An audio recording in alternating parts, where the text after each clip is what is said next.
Yahweh! Yahweh Olive. Hey guys, welcome back to another video. It's me and Hannah. So today we are gonna talk about, what are we gonna talk about? The day the girls were born. A very dramatic day. Very. Was Two it dramatic little girls. No, we're gonna do a mukbang.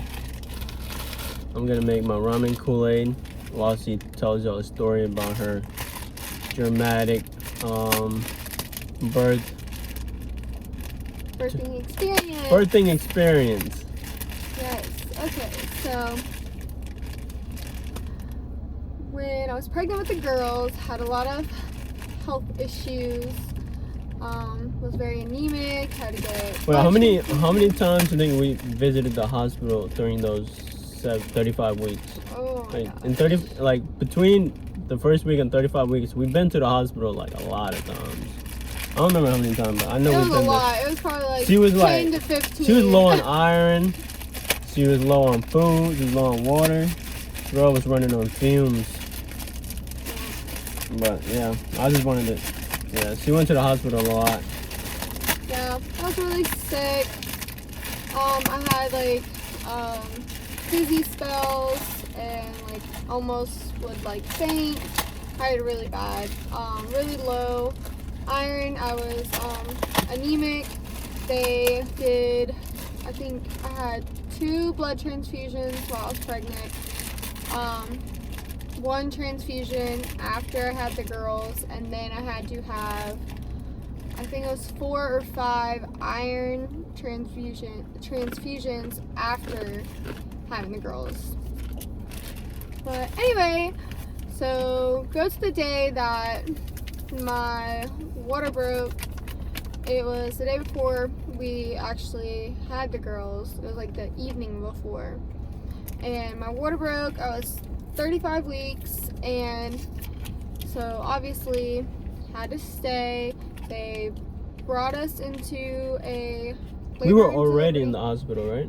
Yeah, I was already in the hospital. It was probably already in the hospital for like 2 days. They were watching me because I was having contractions and stuff, but I wasn't really dilating or wasn't really or my water didn't break, so they were just kind of monitoring me since I was a high risk pregnancy. And then they decided to keep me, obviously, because my water decided to break. And so they moved us from like this room that they had us in the hospital, just kind of hanging out in that room. They moved us to an actual labor and delivery room. It was a bigger room, wasn't it? Or yeah, it was bigger. Was the first room bigger or no? Because we was we was in the same floor. No, I don't think. No? They moved us to down like. Yeah, but they moved us to a different room, so we were in one room for a couple of days while we were there, and then when they moved us, when you actually broke your water. Yeah. Okay. Well, actually, nobody was there. Like, he wasn't even there. I was all by myself when my water broke, and then I had to call the nurse. Where was I? I think you were going to like see Graylin and stuff, because Graylin, was. I don't really remember where you were. You weren't there. I just remember I was all by myself because I was like, oh my god, nobody was there for me when my water broke with Graylin either. Everybody was asleep. But yeah, so my water broke. I had to call the nurse and was like, I think my water broke. I was like, I don't think I peed myself. And so they have to like take this little strip and test it and come back if it's like amniotic fluid. And it did. So they're like, okay, yep, you're definitely staying. Your water broke. Yay! The water broke. The baby's about to come out. So if you guys, for the people that don't know, a full term pregnancy is what, 42 weeks? No, 40 weeks. I didn't know either. So for us, it's 40 weeks. She made it to 35 weeks. Yeah. So she was early. Pretty decent for twins, but yeah, she was having twins. She was having twins. Usually they wanted me to be like 37 to 38 weeks. So she was at 35 though, so that was pretty early. So it's probably why the day was a little bit dramatic too. Yes. So, yeah, you continue with your story. So they also we were there in the hospital because I was having contractions. Well, they decided, they were like, oh, well, we want to know, maybe what's causing it. They decided to do a COVID test. Oh, yeah.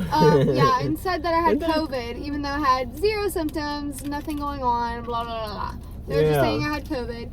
Well, that also made it worse because then they were saying that our babies could go into the NICU. They're like, by the way, your babies might go to the NICU because they're early, not because of the COVID. Yeah, not because of the COVID, because she's 35 weeks, so it's too early for the babies to be. They could be underdeveloped. Their lungs. There was a lot of things that why they could have been in the NICU, but then the COVID hit. They were like, oh yeah, COVID positive. You're COVID positives.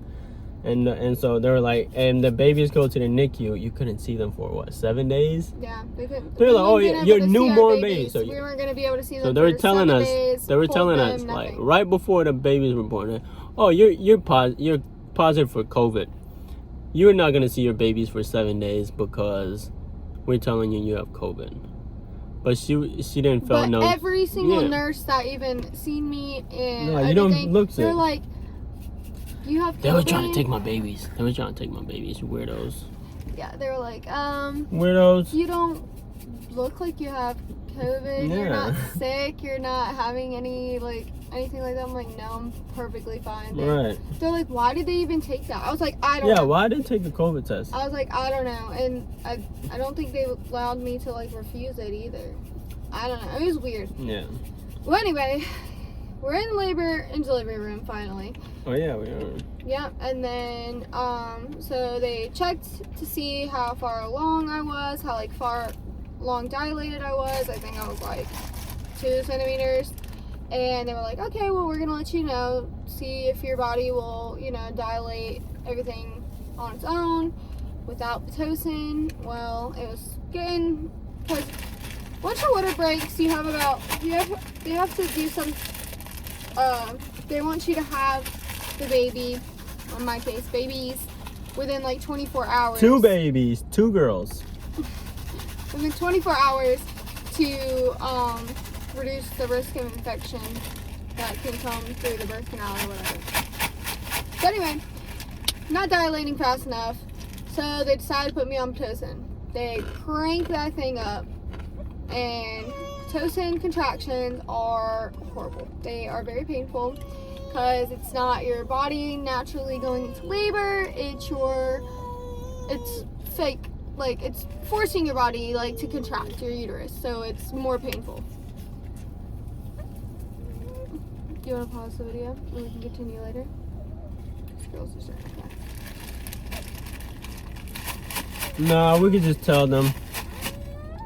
If you want to hear the rest of the story, give us 25,000 likes. No, just pause the video. Why? 25,000 likes for part 2. No, because you're editing this video.